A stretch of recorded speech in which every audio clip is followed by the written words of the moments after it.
Welcome to the Salmon Runs YouTube. Enjoy the video.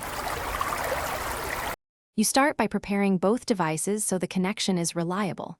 Plug a high-quality USB cable into your phone and the Innova Hycross USB port. This enables full Android Auto features versus wireless quirks. Once connected, unlock your phone and accept any prompts.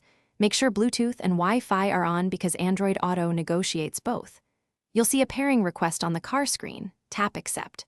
From here, Android Auto should launch. If not, switch the car to ACC and try the cable again. Once done with the initial link, you need to grant permissions so apps can work with the Hycross system. Allow location for navigation, microphone for voice commands, and contacts for calling. This is why some features fail if blocked. Next, open Android Auto settings on your phone to pick preferred navigation and audio apps and reorder shortcut tiles for quick access. Make sure you balance car volume and phone media volume so navigation prompts remain audible without blasting music.